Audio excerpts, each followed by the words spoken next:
And now to some exclusive reporting on the Syrian crisis and word that Russian troops are headed to Syria. NBC's Jim Mikolashevsky is at the Pentagon. Mick, what have you learned?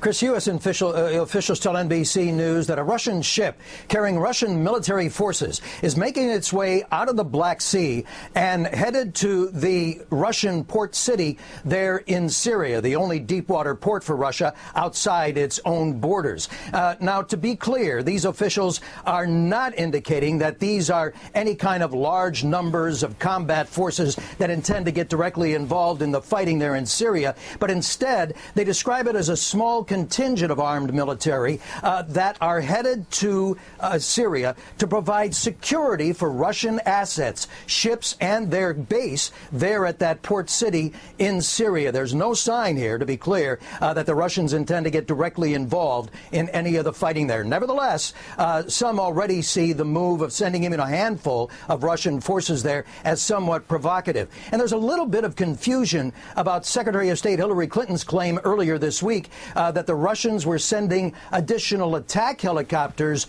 to Syria.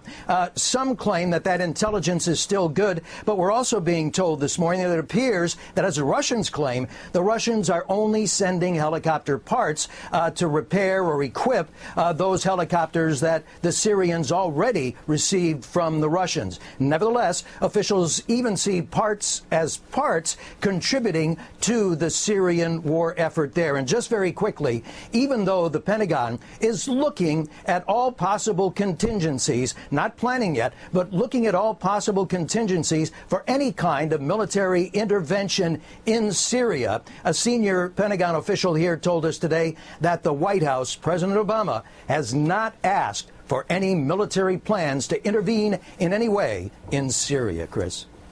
Mick, thanks for staying on top of it. I know it's a fast-moving story.